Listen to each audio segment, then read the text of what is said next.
तुर्की के ऐलान के बाद इजराइल की उड़ी धज्जियाँ, तुर्की ने कर दिया ऐलान वो भी है अब इस युद्ध का हिस्सा।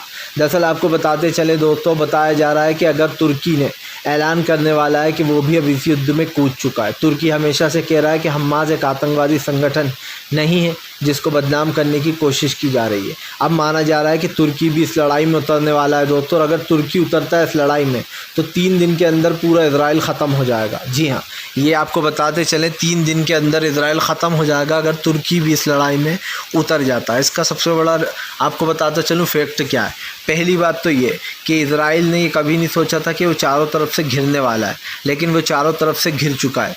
अब तुर्की वाला जो फैक्टर सामने आया है, तुर्की के आने के बाद पूरी तरीके से इजराइल का गेम ओवर हो जाएगा। आपको बताते चले इजराइल अब तक इसलिए भी बचा हुआ है क्योंकि अमेरिका कहीं ना कहीं उसका साथ दे रहा था। अमेरिका ने अब तो फाइटर प्लेन भेजे, जंगी जहाज़ भेजे लड़ाकुओं वाले। उसके बाद भी दोस्तों इजराइल में जो यहाँ पर शांति बहाल नहीं हुई। लेकिन अब इजराइल को दोस्तों एक बड़ा झटका लगता हुआ नज़र आने वाला है। जैसे कि मैंने पहले भी कहा कि फ़िलहाल दोस्तों अब हमें एक चीज़ का ध्यान रखना होगा कि फ़िलहाल सरकार की जितनी भी वहाँ की नेतन्याहू की काली करतूतें हैं वो वहाँ के लोग भी पहचान गए। तुर्की के ऐलान के बाद वहाँ के लोगों का कहना है कि फ़िलहाल इस लड़ाई को रोक देना चाहिए, इस लड़ाई को ख़त्म करना चाहिए। आपको बताते चले लगातार तुर्की से ये अपील की थी मुस्लिम देशों ने इजराइल से कि वो इस लड़ाई को रोक दें और तो हमास अपने आप ही रुक जाएगा। लेकिन आपको बताते चले इजराइल के सर पर सिर्फ़ और सिर्फ गाज़ा पर कब्ज़ा करने का भूत सवार है। यही कारण है जो उसने किसी भी हाल में उस लड़ाई को रोका नहीं। लेकिन अब तुर्की के ऐलान के बाद लोग कह रहे हैं कि अब तीसरा युद्ध होने की तैयारी में। आपको बता दें तुर्की ने साफ ऐलान किया है कि वो फ़िलिस्तीनी के मासूम लोगों के साथ है और फ़िलिस्तीनियों के ऊपर जो अत्याचार हो रहा है वो उसका बदला लेगा। आपको बता दूं यही नहीं, तुर्की ने साफ कहा है कि फ़िलहाल हमास को बदनाम करने की कोशिश की जा रही है। तुर्की ने कहा कि फ़िलहाल हमास एक आतंकवादी संगठन नहीं है, लेकिन इजराइल ये मनवाने पर तुला है कि हमास जो है वो एक आतंकवादी संगठन है।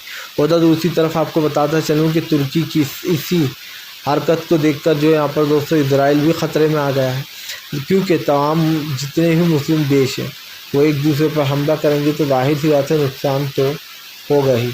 लेकिन फ़िलहाल अब इस चीज़ को रुकना चाहिए। और मुझे ऐसा लगता है कि दोस्तों जितने भी ये तमाम लोग हैं ख़ास करके जो लड़ाई का साथ दे रहे हैं, क्योंकि अभी हमने देखा कि एक शांति का प्रस्ताव आया था जिस पर सभी लोगों ने साइन किया, लेकिन प्रधानमंत्री नरेंद्र मोदी उससे बचे हुए रहे। माना ये भी जाता है कि प्रधानमंत्री की नेतन्याहू से काफ़ी अच्छी दोस्ती है, और देखा जाए तो सच भी दोस्ती तो है, लेकिन इस चीज़ पर वो नहीं करना चाहिए था। क्योंकि एक चीज़ आप जान दीजिए, अगर हम हिंसा को बढ़ावा देते हैं तो हिंसा दोस्तों कल हमें भी घेर सकती है, और ऐसे में इस चीज़ में सपोर्ट करना चाहिए था। लेकिन भारत सरकार ने वोट नहीं डाला। पर मैं आपको बता दूँ ये इस चीज़ के लिए जो है यहाँ पर इस चीज़ की जो है मैं भूल चुका हूँ, लेकिन अभी तमाम चीज़ें मेरे दिमाग में आ गई कि तुर्की ने जब पहली बार भी दोस्तों ऐलान किया था तो इजराइल को बहुत बड़ा झटका लगा था। कल यमन ने एक के बाद एक अपने रॉकेट मिसाइलें दागे, जिसके बाद आपको बताते चले इजराइल की मुश्किलें और बढ़ गई। हालांकि इजराइल ने बताया कि उसने जो यमन की तरफ से मिसाइलें फेंकी जा रही हैं उनको उसने नष्ट कर दिया हवा में ही। आपको बता दें ऐसा पहली बार हुआ जब उसने अपने किसी चीज़ का यूज़ किया तुर्की ने, और जो है यहाँ पर उसने हवा का यूज़ कर लिया। तो ऐसे में दोस्तों आपको बताते चलें अब तुर्की की हवा देख बीजा ख़ास कर पूरी तरीके से इजराइल की हवा निकल चुकी है, क्योंकि तुर्की, ईरान और जो है दोस्तों हिजबुल्लाह और तमाम और दूसरे मुस्लिम देश भी इसके साथ हैं। 57 मुस्लिम देश OIC का संगठन ने तो पहले ही ऐलान कर दिया कि वो इन सब चीज़ों के जो है यहाँ पर साथ साथ रहेंगे। लेकिन एक प्रॉब्लम ये है कि तमाम चीज़ें जो यहाँ पर चल रही हैं उसको लेकर भी दोस्तों BJP जो है वो घिरी हुई है। तो अब देखना ये भी होगा कि फ़िलहाल कैसे ये आगे चलता है, कि मुझसे एक भी इसमें दोस्तों पॉइंट नज़र नहीं आता है कि इजराइल बच सकता है। अब इजराइल की मुश्किलें तब बढ़ गई जब कहीं ना कहीं ईरान के साथ साथ तुर्की भी इसमें कूद पड़ा। और आपको याद ना हो तो बता दूं एक बार दोस्तों, इसी तरीके से तुर्की हरा सकता है, क्योंकि तुर्की जो है वो काफ़ी मजबूत माना जाता है इस मामले में। तो ऐसा कह सकते हैं कि फ़िलहाल ये इजराइल की मुश्किलें बढ़ गई हैं और वो चारों तरफ से घिर चुका है। अब देखना ये है कि फ़िलहाल इजराइल की किस्मत कैसी है, वो बचेगा इससे या फिर नहीं दोस्तों।